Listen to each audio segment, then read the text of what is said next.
Welcome back to our channel yes sir charismatic chemistry. आपका हमारे channel पे स्वागत है। हम गाइस कंटिन्यू कर रहे हैं कि रिसर्च मेथड्स क्या क्या होते हैं आपके साइकोलॉजी में। आज का पार्ट बहुत इंटरेस्टिंग है। जिन्होंने भी मेरी पहले की वीडियो देखी प्लीज़ इस पार्ट को ज़रूर देखना, क्योंकि आगे आप लोग के लिए बहुत सारी दिलचस्प बातें हैं जो आप लोग को साइकोलॉजी के फील्ड में आपका इंटरेस्ट बढ़ा देंगे, कि साइकोलॉजी एज अ करियर भी चुनने को आपको मजबूर कर सकते हैं। तो स्टार्ट करता हूँ मैंने लास्ट टाइम 2 मेथड कर लिए थे, आज स्टार्ट करूँगा थर्ड मेथड से, दैट इज़ ऑब्जर्वेशन मेथड। इसके पहले हमने एक्सपेरिमेंटल मेथड और सर्वे मेथड कर लिया है। So observation method is a research method which is very useful in the areas where experiments cannot be conducted. It is a method in which behavior किसी का is observed in a natural or laboratory setting. ठीक है, कहीं भी, चाहे तो आप lab में भी देख सकते हो या कहीं नेचुरल इन्वायरमेंट में, मतलब किसी का बिहेवियर नोटिस करते हो इसमें आप। ऑब्जर्वेशन इसलिए नाम आया। Observation carried out in a natural setting is called as a natural observation, and the one which is carried out in the laboratory setting, मतलब किसी particular room में, is called as the controlled observation. ठीक है, इतना आप लोग को आता है। Observation method is widely used by child psychologist, clinical psychologist, social psychologist. ठीक है, कहाँ पे यूज़ था हम लोग हर बार ये देखें कि पहला हम लोग देखते हैं कि मेथड क्या है, फिर कौन यूज़ करता है, कौन सी फील्ड में इसका यूज़ ज़्यादा है। ठीक है, observation method can be treated as a scientific method and will be beneficial when it is used with the specific purpose of research and planned in a systematic way. बहुत ज़रूरी है। Psychology एक ऐसी चीज़ है ना, दो हर सब्जेक्ट के लिए मैं बोल सकता हूँ, मतलब लेकिन इसका इम्पैक्ट डायरेक्ट है ह्यूमन पे। कैसे बोलूँ, हर एक सब्जेक्ट का भी सेम है। इकोनॉमी में अगर थोड़े चेंजेस कर रहे तो डायरेक्ट ह्यूमन पे इम्पैक्ट है, लेकिन इसका माइंड पे ज़्यादा इम्पैक्ट है। सीधा बोलूँ तो आदमी के माइंड पे ज़्यादा इम्पैक्ट है, अगर आप इसको गलत या सही तरीके से यूज़ करते हो तो ये इसका बहुत बड़ा एज अ वेपन भी हो सकता है आपको किसी को ट्रीट करना, या तो फिर सबसे बड़ा वो भी हो सकता है कि ख़राब चीज़ भी हो सकती है। ये इतनी बड़ी पावरफुल चीज़ है साइकोलॉजी। तो यहाँ पे ध्यान रखना है कि सिस्टमैटिक वे और प्लान्ड में पर्पस से होना चाहिए। ठीक है, अब जैसे कि एक्टिविटी के थ्रू हम लोग समझ पाते हैं एग्जांपल्स क्या क्या। Aggressive tendencies shown by the teenagers, तो आप यहाँ पे ऑब्जर्वेशन कर सकते हो कि क्या सभी यूथ कर दिखाते हैं कि कुछ यूथ दिखाते हैं। ठीक है, ये तो नॉर्मल रहेगा कि हार्मोनल चेंजेस होते हैं टीनेजर्स में। ठीक है, हार्मोनल चेंजेस, लेकिन आप ऑब्जर्व कर सकते हैं कि कुछ बच्चे क्यों ज़्यादा करते हैं, कुछ बच्चे कम करते हैं और कुछ क्यों नहीं करते। सो जनरली डाइट भी रिस्पॉन्सिबल है। जो थोड़े क्या बोलते हैं हम लोग कि मीट ईटर्स रहते हैं वो ज़्यादा हो सकते हैं। अब ये नहीं बोल रहा मैं सबके बारे में, जनरलाइज करके बोला मोस्ट ऑफ दी। उससे क्या होता है कि आपकी बॉडी में टेस्टोस्टेरोन जो हार्मोन है वो ज़्यादा बनता है, इसलिए एग्रेसिव टेंडेंसी होती जाती है। Reaction of passengers stuck in a heavy traffic, social scientist करेंगे कि साइकोलॉजिस्ट करेंगे कि ये क्या करते हैं, तो सब गालियां बकते रहते हैं, हॉर्न पे हॉर्न प्रेस करते रहते हैं। तो इसके लिए क्या कर सकते हैं, तो उसका भी एक तरीका निकालना चाहिए। बॉडी लैंग्वेज ऑफ स्टूडेंट्स, और जाके फिर अगर ये ऑफिस में जा रहे हैं तो वहाँ पे भी सब पे गुस्सा करेंगे। Body language of students participating in elocution competitions, तो वहाँ पे भी अगर कुछ कर रहा है एलोक्यूशन कॉम्पिटिशन, आप स्कूल में ज़रूर गए रहेंगे, तो वहाँ पे उसकी बॉडी लैंग्वेज कैसी है। Civic sense shown at the public places, तो किसी कॉमेडियन ने बोला था अगर हमको 90 डिग्री पे वॉल दिख जाती है, कहीं 90 डिग्री दिखता है तो हमको ध्यान में आता है कि थूकना, ये थूकने का जोन है। तो मतलब बहुत अच्छे से उन्होंने बताया था ऐसे मजाक में, लेकिन ज़रूरी जहाँ पे लिखा रहता है कि थूकना मना वहीं ज़्यादा थूकते हैं। लेकिन किसी ने बोला था कि जनरली मुंबई जैसे जहाँ पे जुहू चौपाटी, वहाँ पे ना गॉड के फ़ोटो लगाएं, तो वहाँ पे जनरली लोग थूकते या जनरली यूरिनेट नहीं करते। सो मतलब क्या, डर बैठ जाता है तुरंत। तो ऐसा बहुत सारा एक्सपेरिमेंट करके सब लोग बैठे। अब इसके अगेंस्ट में कुछ लोग रहते हैं कि बोलते हैं गॉड को ऐसे यूज़ नहीं करना चाहिए सब पर्पज़ के लिए, कुछ लोग यूज़ करते हैं। तो इसमें आप लोग चुन सकते हो कि आप लोग कौन से साइड हो।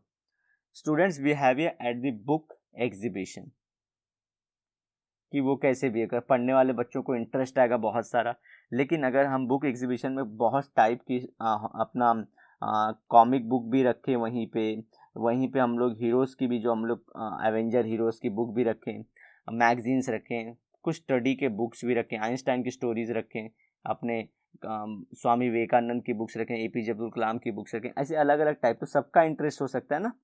तो हमको ध्यान रखना चाहिए हम गलती क्या करें, हमारा ऑब्जेक्टिव क्या है और हम चाहते क्या। अगर हम चाहते हैं सब बच्चे बुक पढ़ें तो भाई सबके लिए अलग अलग चॉइसेस होनी चाहिए तब, ठीक है। केस स्टडी, केस स्टडी क्या होता है, अब हम लोग चल रहे हैं फोर्थ मेथड में कि केस स्टडी में क्या करते हैं। Case study is one of the qualitative, qualitative मतलब एकदम दमदार, जैसे कि शुगर बहुत सारे लोग प्रोड्यूस करते हैं, क्वालिटी शुगर क्या रहती है कि उसके टेस्ट प्लस सेफ कितना है, बस। तो ऐसी क्वालिटी होती है हर एक चीज़ की, तो ये क्वालिटेटिव मेथड है। कैसे? This method is mostly used by clinical psychologist, मतलब जो किसी पेशेंट को ठीक कर रहे हैं वो लोग यूज़ करते हैं। सिगमंड फ्रूड, फ्रूड बोल सकते हैं या फ्राइड भी बोल सकते हैं, and gene Piaget were the two important figures to use case study and this method widely. Case study in an in-depth look at an individual, group or a particular event. ये बहुत deep में जाते हैं आपके mind में। Hypnosis सुने आप लोग, हिप्नोसिस इसी में इन्वॉल्व होता है, इसमें हिप्नोसिस का यूज किया जाता है। Case study can be treated as a scientific method as it provides rich descriptive information, often suggesting hypothesis for further studies. आपको आगे बताऊंगा कैसे ये सब हो सकता है कि कई बार तो ये जो पॉइंट इसमें जो यूज़ किए जाते हैं ना, कि ये हम लोग ये पॉइंट से इसमें यूज़ करके किसी आदमी को ठीक करने लगे, वो पॉइंट्स के ऊपर रिसर्च करते हैं लोग कि ये क्या था। देखते हैं आगे एग्जाम्पल से आप लोग समझ पाओगे। In case study method a researcher collects information about a particular individual, ठीक है, उसको केस बोलते हैं। तो इंफॉर्मेशन कलेक्ट करेगा, पहला पॉइंट हो गया। फ्रॉम मल्टीपल सोर्सेज, बहुत सारे सोर्सेज, जैसे कि पेरेंट्स से, फैमिली मेम्बर्स हो सकते हैं, पीएस मतलब फ्रेंड्स, टीचर्स, कलीग्स, कोई भी, to assess the individual's current level of psychological functioning. अब ये हमने जैसे यहाँ पे देखा था, ये इंडिविजुअल के बारे में बताया, जैसे कि हम लोग क्या कर सकते हैं, किसी ग्रुप के बारे में भी पता कर सकते हैं या इंडिविजुअल के बारे में भी, और या तो एक इवेंट के बारे में। तो हमको यहाँ पे एग्जांपल जो दे रहा है इंडिविजुअल के बारे में, तो उसकी फैमिली, फ्रेंड, वो सब के। Using case study method, a researchers while using a case study method may use several techniques like observation, interview, psychological test and to collect information about particular individual, ठीक है। तो देखते हैं, अब ये स्टोरी ध्यान रखना है, स्टोरी आपको आगे आई, ये मुझे बताना बहुत जरूरी था कि read the following well known classical case, the case of Anna O. Guys थोड़ा सा सेंसिटिव इंफॉर्मेशन है ये आप लोग को, तो ज़्यादा इसमें डीप मत जाना आप लोग, और जिसका मन करे जो रहे तो आप लोग थोड़ा अलर्ट माइंड से इसे सुनना। एना ओ रियल नेम बर्था पैपेनेम, ठीक है, वो suffering from a variety of odd physical and psychological symptoms. जैसे कि क्या था, उनको पैरालिसिस थी, हाफ बॉडी पैरालिसिस थी। बोलते हैं कि अगर उसकी ये बॉडी थी तो आर्म्स मान लो हमारे ऐसे रहते हैं या फिंगर्स, तो बोलते हैं हाफ जो बोन, मतलब एक होता है शोल्डर से लेके आपके एल्बो तक एक बोन, फिर एल्बो से लेके आपके फिर उसके बाद फिंगर्स होते हैं। तो यहाँ पे तो बोलते हैं इसके हाफ यहाँ से पेन करता था और कुछ सेंसेशन नहीं रहता था, तो ऐसी पैरालिसिस थी। कभी कभी वो ब्लाइंड हो जाती थी, कभी कभी इंग्लिश में बात करती थी पूरे दिन भर में, वैसे जर्मन थी, ठीक है। फिर ऐसे ही क्या होता था उसे कि स्पीच डिसऑर्डर था, और कभी कभी प्रॉपर बात करें तो ऐसे मल्टीपल उसको डिजीज थे। One of them was that for several weeks she was unable to drink any fluid, मतलब इनमें से एक क्या था इसमें साइकोलॉजिकल और फिजिकल डिसऑर्डर में, कि वो ना कभी कभी कई हफ्तों तक पानी नहीं पीती थी। तो उसमें क्या था, एना वो would pick up the glass of water, but as soon as it touched her lips, she would push it away. And like someone suffering from hydrophobia, वो जैसे ही अपने मुंह तक पानी का वो ग्लास लेके जाती थी ना पानी पीने, तुरंत उसे दूर फेंक देती थी. तो ये पता नहीं चलता था क्यों कर रही है ऐसा. Anna lived only on fruit such as melons so as to lessen her tormenting thirst. तो थर्स्ट को खत्म करनी पड़ेगी. तो इसमें कुछ ना कुछ सोल्यूशन निकाले थे कि उसे वाटरमेलन खाते. देखिए यहाँ पे क्या था, जो एक सेकेंड, जो फ्रूट थे या फ्राइड थे जो बोल सकते हैं आप लोग, वो उन्होंने क्या किया था, उस टाइम पे बहुत फेमस चल रहे थे. तो इन्होंने क्या किया, एनाबेला को सामने बिठाया और खुद भी बैठे. उसको बोले बैठो और अब बताना शुरू करो. उसकी मॉम से पहले इंटरव्यू ले चुके थे, वो जो हम लोग बोल रहे थे फ्रेंड्स से, सबसे उसके बारे में जान चुके थे, सबसे. अब वो सीधे गए एना से मिलने, जिसका नाम आपको मालूम है कि बथा था. तो वो पूछने लगे कि बताओ तुमको क्या दिक्कत है, सब वो बताना. तो वो ना अपनी पूरी स्टोरी बताने लगी, पूरी स्टोरी. और बताते बताते एक स्टोरी से दूसरे पर जंप कर जाती थी. कभी कभी कुछ मल्टीपल डिसऑर्डर दिखाना शुरू कर दी थी वो इनके सामने. किनके सामने, हमारे फ्राइड के सामने या फ्रूट के सामने दिखाना शुरू कर दी थी. तो इन्होंने क्या किया था, हिप्नोसिस का यूज़ किया. और हिप्नोसिस को यूज़ करके उन्होंने पता किया कि ये वाटर ड्रिंक क्यों नहीं करती है. सो देखते हैं, पहले वो हम लोग स्टोरी पढ़ लेते हैं, फिर मैं आता हूँ इस पर. सो देखिए, during hypnosis Anna grumbled about her English lady companion whom she did not care for and went on to describe with every sign of disgust. मतलब क्या, यहाँ तक एक्सप्लेन करता हूँ कि क्या थी. उसने जब हिप्नोसिस की स्टेज में पहुँच गई थी, तो वो ना अपने एक दोस्त के बारे में बता रही थी. एक इंग्लिश मतलब क्या ब्रिटिश वूमेन थी, जिसके बारे में वो ज़्यादा केयर नहीं करती, पसंद नहीं थी उसको इतना. लेकिन जब भी उसके बारे में बता रही थी तो बहुत डिस्गस्टिंग बात बताती थी. एकदम मुंह बना था ना, चिचड़ा हुआ मुंह बना लेती थी. How she had once gone into this ladies room and how her little dog had drunk out of a glass there. तो वो जब उसके एक बार घर पे गई थी, तो टेबल पे एक ग्लास रखा था, और वो ग्लास में से कुत्ता पानी पी रहा था. So during hypnosis Anna asked for something to drink. तो इससे क्या होता, तो इससे क्या पता, स्टोरी मिस कर दिया. तो ये लोग ने क्या पता किया कि ये जो था वो ये डिस्गस्ट लगता था उसको, और जब भी वो पानी पीने जाती थी ना, उसको यही याद आ जाता था मूवमेंट. ये मूवमेंट फट से याद आता था. अब आगे बताता हूँ मैं आप लोग को ना, इसमें ये चैप्टर में आप लोग को तो थोड़ा थोड़ा लाइन बता, स्टोरी बता, उसके बीच का कनेक्शन छोड़ दिया क्योंकि चैप्टर को उसको बड़ा नहीं करना था. तो वही जब हिप्नोसिस के बीच में ही एनआओ ने ना क्या किया, जब ये स्टोरी बता दी, स्टोरी बताने के बाद पानी मांगी, something to drink, and drank a large quantity of water without any difficulty and awoke from her hypnosis with the glass at her lips. And thereupon the disturbance inability to drink water vanished, never to return. मतलब क्या, जब वो ये fried को सब बता ली, hypnosis में, अभी हिप्नोसिस के स्टेज में है, तो पीने को मांगती है. और उसने ना पानी दिया उसको, तो बहुत सारा पानी उसने पिया. और वो फिर हिप्नोसिस से बाहर आई. और तभी ये नहीं कि वाटर फिर फेंक दिया, जब हिप्नोसिस से बाहर आई उसके मुंह पे ही लगा रहा वो वाटर का, मतलब जो भी उसका ग्लास था. तो इससे क्या होगा, उसका जो पानी ना पीने की दिक्कत थी दूर हो गई. अब इससे क्या निकला रिजल्ट देखिए.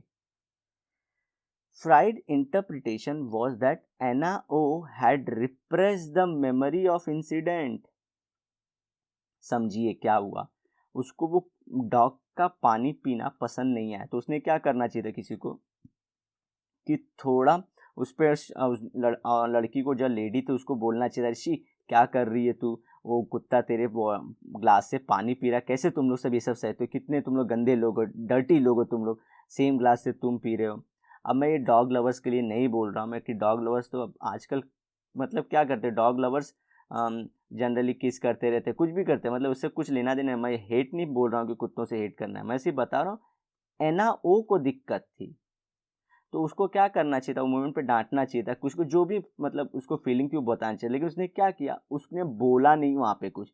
She remained complete silent over there, और उससे क्या होगी, उसकी जो फीलिंग थी डिस्गस्टिंग की वो रिप्रेस होगी, दैट इज द रिप्रेस। वहाँ पे यहाँ पे बात करें, repress the memory of incident, dog had drunk out of glass and along with the emotion that it triggered and that this was what had caused her inability to drink। तो यही जो emotion उसने दबा दिया था, तो जब भी वो पानी पी जाती वही याद आ जाता था। Furthermore, during the hypnosis, Anna O's recollection of the incident along with her expression of emotion दी थी कि नहीं, रिकॉल करिए, देखिए आपका दिमाग कितना है। उसने बोला था ना, हर एक फीलिंग को डिस्गस्ट करके बताती गई, फ्रैंक हो चुकी थी फ्रीड से, ठीक है ना, उससे फ्रैंक हो चुकी, तो इमोशन निकाल रही थी प्लस स्टोरी बता रही, दोनों चीज़ें बता रही।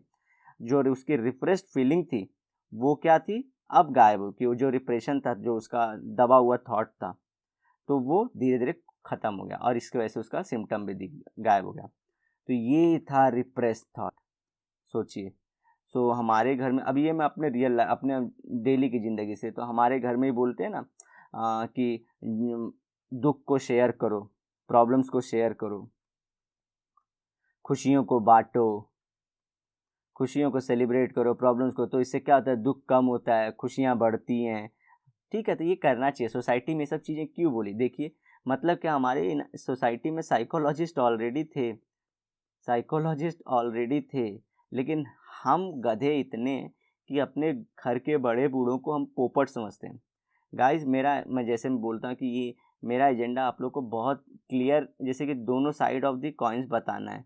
मैं इंडियन इथोस को भी साथ में लेना चाहता हूँ, प्लस उसमें कुछ गलतियाँ वो भी बताना चाहता हूँ। तो मतलब कि हमारी सोसाइटी में ऑलरेडी लोग यही बोलते हैं ना कि गम को बता दो, गम को बता दो। जैसे कि आप वो पिक्चर देखे होंगे कि जिसमें जब भी मेट में करीना कपूर जब अलग हो जाती है तो बहुत साइलेंट रहती है, तो फिर शाहिद कपूर जाता है तो उसके सामने फ़ोटो बोलता है, फ़ोटो है क्या, तो जला दो उसको, फ़ोटो को जलाने को बोलता है। तो उसके बाद वो बहुत रिलैक्स फील करती है और फिर और बोलता है कि ले फ़ोन पे अभी गाली दे उसको, तो फिर और रिलैक्स फील करते हैं। उसके बाद वो खुल जाती है, फिर वापस से उनका स्टोरी आगे बढ़ता है। तो देखिए वो साइकोलॉजी ही थी। आप चाहे तो हर एक चीज़ को पढ़ाई के नज़रिए से देख सकते हो, या तो फिर मूवी का ऐसे कि ये क्या बकवास बातें चालू है। जैसे मैं बता रहा हूँ कि ये सब उसी का पार्ट है। इसी को बोलते हैं कि रिप्रेस थॉट था, उसको बहुत गुस्सा था कि उसको किसी ने डिच कैसे कर दिया, क्योंकि वो तो पू थी जिसको सब, वो नहीं बोलती पू ऐसा कौन जिसने उसे पलट के नहीं देखा। तो उसको वो भी था कि भटिंडा से इतनी फेमस लड़की थी, उसको किसी ने भाव नहीं डाला, तो उस थॉट रिप्रेस हो गया था उसका, जो गुस्से वाला था। बाद में उसका गुस्से वाला थॉट आया, गाली वाली देके उसने वो थॉट गायब हो गया और वो ठीक हो गई। तो यही रहता है। तो आपको भी क्या करना है, हमेशा सुसाइड में भी यही बोलते हैं ना, सुसाइड में अभी आप लोग जानते हो, मेंटल हेल्थ में बात करें तो क्या बोलते हैं, we should talk to people, हमेशा we should talk to people. क्योंकि जो सुसाइड करते हैं उनको लगते हैं कि दुनिया में अकेले, उनके साथ कोई नहीं है। और ये सब के लिए जो मैंने कचरा अभी आप लोग को डिस्कस करके दिया, ये सब के लिए ह्यूमैनिटी बहुत ज़रूरी है, ये सब कचरा मैटर के लिए। तो हम जो इंडिविजुअलिटी सोच रहे हैं कि ज़िंदगी में आगे बढ़ो, अकेले आगे बढ़ो, ये कैपिटलिज्म यही है। सब लोग जानते हैं वर्ल्ड में कि at the top of capitalism there is loneliness, और यही हम लोग को सिखाया जा रहा है। हमारी जॉइंट फैमिली में ये सब नहीं होता था। हमारे यहाँ दिक्कतें अलग थी, लाइक सती, फिर देवबंदी, हमारे यहाँ बहुत अलग दिक्कत थी। हमारे यहाँ रेप भी सब कुछ होता था, ऐसा नहीं है कि हमारी सोसाइटी बड़ी अच्छी है, लेकिन एटलीस्ट ये सब चीज़ें तो ठीक थी थोड़ी थोड़ी। आप लोग को हिस्ट्री बताने जाऊँगा तो हम लोग का बहुत टाइम इसी में चल जाएगा। तो लेकिन मैं बता रहा हूँ सोल्यूशन क्या है ये सब का, कि थॉट आप लोग को अपने फ्रेंड के साथ थोड़ा ना सब्र रखना होगा, हर एक चीज़ के लिए सब्र, पेशेंस दिखाइए, पेशेंस।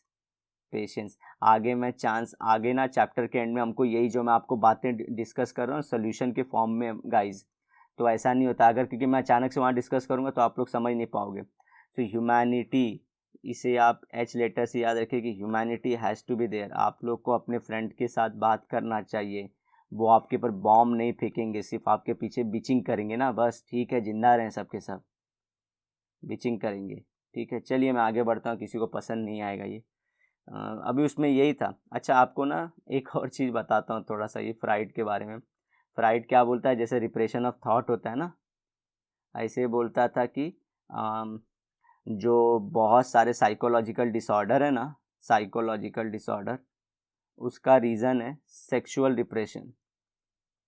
सेक्सुअल डिप्रेशन, क्योंकि कोई अपनी सेक्सुअलिटी मतलब अपने सेक्स की डिज़ायर प्लस अपने पार्टनर के बारे में बता नहीं सकता कि कोई मुझे पसंद है या मुझे ये पसंद है, जो भी मतलब सेक्स से रिलेटेड ओरिएंटेशन जितने सारे भी नहीं, या तो लड़का लड़की जैसा बिहेव कर रहा है, लड़की को लड़का मतलब लड़की की बॉडी में लड़का है रियल में, तो ये सब जो है इसका रिप्रेशन की वजह से साइकोलॉजिकल डिसऑर्डर आते हैं। तो ये एक्चुअली आप देखने जाओगे तो फेमिनिज्म के पूरा अगेंस्ट है, क्योंकि फ्राइड का यही जो थॉट था, यही बहुत क्रिटिसिज्म के लिए गया था कि वो सिर्फ उसने औरतों के ऊपर किया था, फीमेल्स के ऊपर बहुत सारे एक्सपेरिमेंट किए थे, तो उसके ऊपर उसने पूरा कंक्लूजन डाल दिया था सेक्सुअल डिप्रेशन का। आप टाइम्स ऑफ इंडिया ने पूरा ये कवर किया उसका, आप जैसे ही गूगल में सर्च करोगे तो ये तुरंत यही आता है कि what is sexual depression.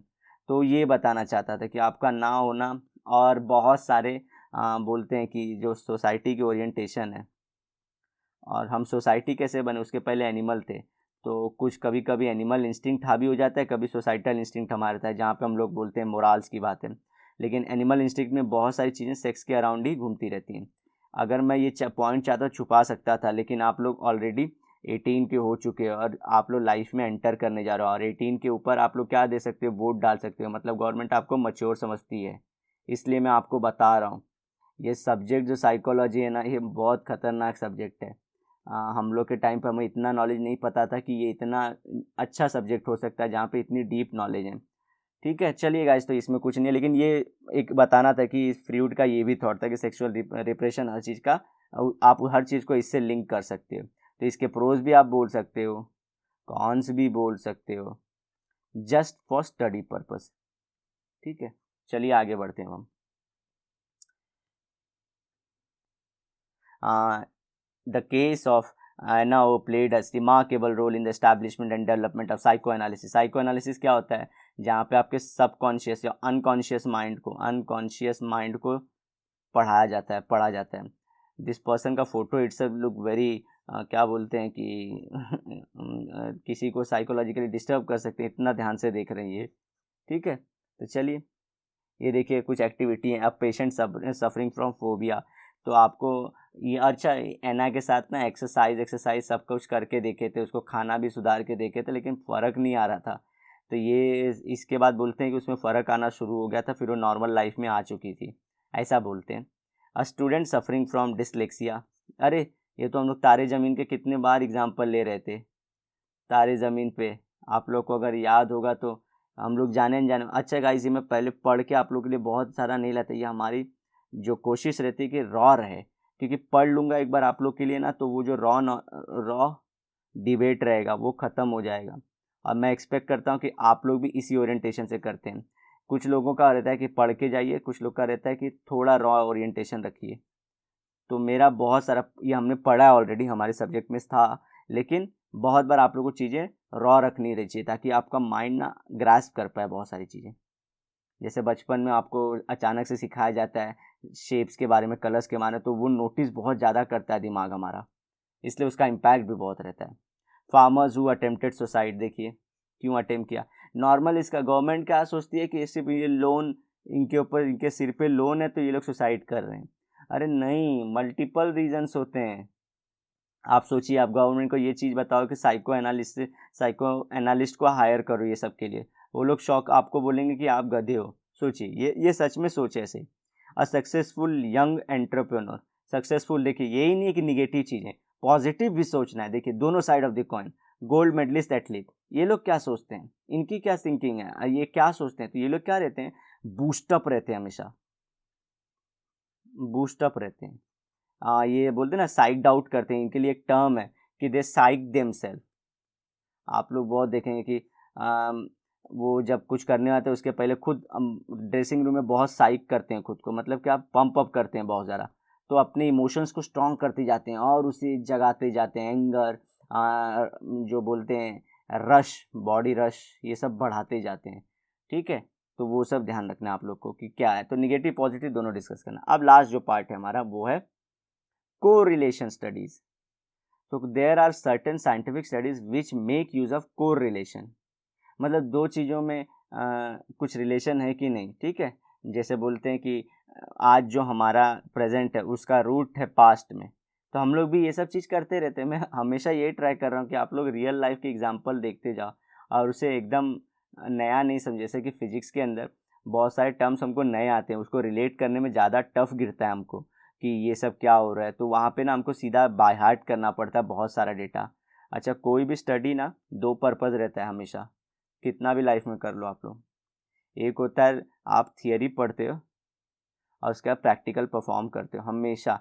Without doing these thing you can not be, बोलते हैं ना, आपको कभी नहीं, आप कभी क्लेम भी मत करना कि आपको अच्छा नॉलेज है किसी सब्जेक्ट का, कभी भी नहीं करनी, कभी भी नहीं कर सकते। तो साइकोलॉजी एक ऐसी चीज़ जो आप थियरी भी करते हो लाइफ में और प्रैक्टिकल भी करते रहते हो, डेली लाइफ में आप करते हो। लेकिन फिजिक्स में आप सैटेलाइट को डेली लॉन्च नहीं करते, आप रॉकेट में थ्रस्ट नहीं देते कि वो ऊपर जाए, सिर्फ आप थियरी पढ़ लेते हो और फिर से देखते नहीं। और बहुत सारे ऐसे इफेक्ट हैं जैसे कि ब्राउनियन मोशन है आइंस्टाइन का, फोटो इलेक्ट्रिक इफेक्ट है, ये आप लोग करके थोड़ी देखते हो, आपको सिर्फ इमेजिन कराया जाता है, आप फॉलो कर लेते हो। तो आप बहुत ब्लेस्ड हो कि आप साइकोलॉजी पढ़ रहे हो जहाँ पे आप दोनों चीज़ें खुद करके देख सकते हो, थियरी और प्रैक्टिकल भी। तो यहाँ पे वही है कि को रिलेशन होता है, तो मेरी कोशिश रहती है कि आप लोग को रिलेट करके बताऊँ, ठीक है। तो as a statistical tool to understand the relation among the variables, variables मतलब डिफरेंट फैक्टर्स, बहुत अलग अलग फैक्टर्स जिस पे कोई भी इशू हमारा डिपेंड हो, such studies are called as the correlation studies. Correlation is a statistical tool used to measure the relationship between the two और मोर, दो से भी ज़्यादा चीज़ें हो सकती है वेरिएबल्स के बीच में। स्टैटिस्टिकल मतलब क्या, कितना रिलेशन है, हम लोग इसको नंबर्स में बताते हैं जनरली। अब इसके अंदर क्या, इनको नंबर्स में बता, आगे देखोगे आप लोग कि कितना रिलेशन है। जैसे हम लोग बोलते हैं ना कि कितना किलो दूध, दूध बोल रहा हूँ, कितना किलो अपने को शुगर चाहिए, कितना लीटर दूध चाहिए, तो किलो लीटर ऐसा टर्म्स है ना। तो ऐसे ही कितना रिलेशन है दो में, तो उसके लिए भी एक टर्म आएगा, आगे देखेंगे हम लोग। If the change in one variable appears to be accompanied by the change in other variable, then two variables are said to be correlated and the interdependence is called as a correlation। मतलब वो एक पे effect गिरता है तो दूसरे पे भी गिरता है। सिंपल, हमारी फैमिली मेंबर में किसी को अगर कुछ होता है तो सीधा इम्पैक्ट हम पे, तो कोरिलेशन, फैमिली में कोरिलेशन देखिए।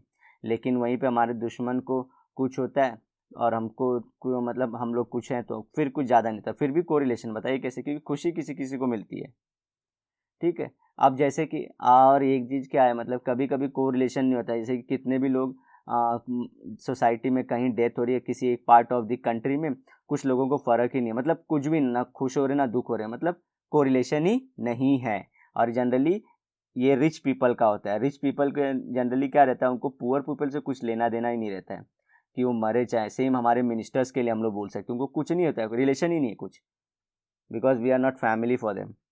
The extent of correlation between two variables is measured by correlation coefficient। देखिए, तो हम दो चीज़ में कितना रिलेशन है ये कोएफिशिएंट से जानते हैं। कौन सा coefficient, correlation coefficient. A correlation coefficient is always a number between -1 to +1। And -1 मतलब क्या हो सकता है, -1, -0.9, -0.8, ऐसे से करते 0, फिर उसके बाद 0.1, 0. ऐसे प्लस में करके आप 1 तक जा सकते हो। तो ऐसे नंबर का रेंज होता है, ठीक है। तो आप होपफुली समझ पा रहे होंगे। द साइन प्लस और माइनस, अब देखिए प्लस और माइनस का मतलब क्या आता है, ये भी समझ। द प्लस और minus of correlation coefficient indicates the strength of relation between the variables, कि कितना उनके अंदर रिलेशन। देखेंगे पॉजिटिव कोरिलेशन मतलब क्या, पॉजिटिव साइन आएगा यहाँ। when both the variables either increases or decreases at the same time they are said to have a positive correlation between them। मतलब पहला एक वेरिएबल वो बढ़ता है तो दूसरा वाला वेरिएबल भी बढ़ता है। पहला वाला वेरिएबल डाउन है तो दूसरा वाला वेरिएबल डाउन है। देखिए फैमिली में हस्बैंड वाइफ, फैमिली में अगर वुमेन का पगार बढ़ता है तो हस्बैंड भी खुश। जनरली आप लोग सोचते हैं कि कौन से ऐसे इंडियन में मेन खुश होता है, लेकिन होते हैं। अगर वुमेन वर्किंग है तो वो भी खुश होंगे, ये दोनों। और सेम अगर कुछ दिक्कत हो रही है जॉब में तो दोनों हस्बैंड वाइफ दिक्कत में आ जाते हैं। तो कोरिलेशन, पॉजिटिव कोरिलेशन, ठीक है।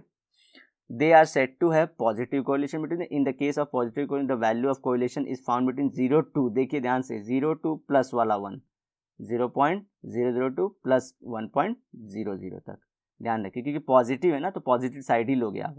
For example amount of rehearsal and recall score, मतलब क्या, जैसे कि इसमें कैसे ले सकते हो कि आप अगर समझिए विराट कोहली नेट में जितना प्रैक्टिस करता है वो उसका जो फील्ड पे परफॉर्मेंस है वो भी इम्प्रूव करता है, ठीक है। तो इस तरह से होता है। फिर इसी तरह आप एग्ज़ाम में जितना याद करके पढ़ के जाते हो उतना ही आप लोग रिकॉल भी कर पाते हो, प्लस रिलेशन रहता है कि बहुत से अगर पढ़ के ही ना जाओ तो थोड़ी आप कुछ कर पाओगे, तो ये तो एकदम नाजायज़ चीज़ है। लेकिन पढ़ के जाते हो कुछ तो लिख पाते हो। कुछ बच्चे बोलते रहेंगे कि मैं भूल जाता हूँ या भूल जाती हूँ, लेकिन कुछ तो याद रहता है ना। आप भूलते हो 10% 15%, दैट्स अ नॉर्मल, वो तो ह्यूमंस की टेंडेंसी है। अब निगेटिव मतलब क्या, निगेटिव साइन वाला लेंगे हम लोग। When an increase in one variable is associated with the decrease in other variable, ये सेम होगा, ये सेम होगा। जैसे कि मैं हस्बैंड वाइफ ही ले लेता हूँ। अगर हस्बैंड और वाइफ का झगड़ा हो चुका है तो अगर हस्बैंड को कुछ थोड़ा सा कुछ हो जाए तो वाइफ थोड़ी तो खुश होगी, कि क्योंकि गुस्से में हम लोग एक दूसरे को क्या करते हैं, हर्ट करने की कोशिश करते हैं, पर्सनल हर्ट करने की कोशिश करते हैं, तो खुशी मिलती है। तो हम कमेंट यूज़ करते हैं, वो भी फिर उसको उससे खुशी होती है, तो वो एंगर में। ये नहीं बोल रहा हूँ कि हमेशा निगेटिव वाला दुश्मनी लेंगे हम लोग, खुद में भी निगेटिव करते रहते हैं हम लोग, ठीक है। And vice versa, they are set to have a negative correlation between them. A case of negative correlation, the value कहाँ से आएगी, 0.0 से लेके माइनस, ध्यान रखिए। Example amount of exercise and level of body fat. जैसे कि क्या होता है, आप एक्सरसाइज बहुत कर रहे हो, बहुत ज़्यादा कर रहे हो, हद से ज़्यादा, तो उसका लेकिन बॉडी फैट पे क्या असर करेगा, ये कम होता भी जाएगा ना। तो देखिए रिवर्स हो गया, ये बॉडी फैट कम होता है, ये बढ़ा, ये कम हो गया, तो इसका रिलेशन होता है। सिंपल, अच्छा एग्जाम्पल ये भी। अ जीरो कोरिलेशन मतलब कुछ को, any change in the one variable brings no significant change in the other variable, they are set here zero correlation. In case of zero correlation the value of correlation coefficient is कितना, 0 0 0, ध्यान रखिए। For example height and intelligence मतलब लंबे लोग के पास intelligence ज़्यादा होता है, तो ऐसे तो सबसे इंटेलिजेंट अपने पास जिराफ होना चाहिए, लेकिन सबसे इंटेलिजेंट सब लोग बोलते हैं कैट है। कैट को आप कितना भी खाना अच्छे से, एक सेकेंड,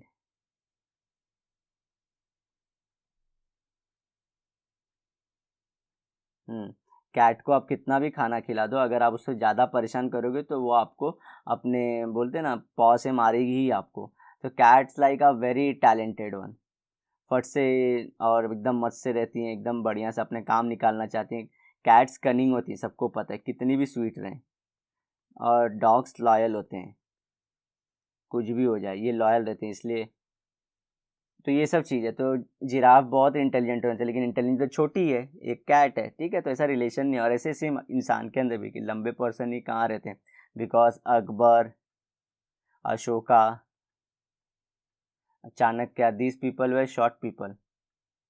खुद गांधी जी कहाँ बड़े थे, ठीक है। तो ऐसा ज़रूरी नहीं है कि कुछ रिलेशन नहीं होता है कि आपकी हाइट ज़्यादा है तो ऐसी है। सेम ऐसे फैट लोग का भी नहीं बोलते कि आदमी मोटा है तो बहुत ज़्यादा अच्छा सोचता होगा। तो देखिए पॉजिटिव में अगर ये बढ़ रहा है, दूसरा वाला वेरिएबल भी बढ़ रहा है, ये पहला वेरिएबल, तो ये सेम चीज़ दिखा है, ये बढ़ेगा तो ये घटेगा। मैंने भी सेम एरो लेके आप लोग को बताया था। अभी इसके बाद देखिए एग्जाम्पल दिया, बंकिंग लेक्चर्स और स्कोर इन एग्जाम, इसका कुछ रिलेशन है क्या, तो ये कौन से आपको बताना पड़ेगा, ठीक है। अगर लेक्चर्स बंक कर रहे हैं तो इसमें आप लोग मतलब दोनों दे सकते हो, पॉजिटिव निगेटिव भी दे सकते हो। जैसे कि लेक्चर बंक करके, मैं सही बता रहा हूँ, निगेटिव मतलब पॉजिटिव वाला क्या होगा, लड़का लेक्चर बंक करके क्या मानो अपने आईआईटी की क्लास ले रहा होगा, क्योंकि स्कूल में उसको कुछ नहीं सिखाया जा रहा है, ठीक है। तो लेकिन हाँ, अगर सब लेक्चर्स बंक कर रहा है वो, तो क्या मानो लेकिन स्पोर्ट्स खेल रहा है वो स्पोर्ट्स खेल रहा है तो स्पोर्ट्स में मतलब, तो लेकिन हाँ स्कोर इन एग्जाम का क्या होगा, यहाँ पे पॉजिटिव है, मतलब यहाँ पे अगर लेक्चर्स बंक कर रहा है तो यहाँ पे भी इसके एग्जाम के मार्क्स कम आएंगे, ये हो सकता है, ठीक है ना।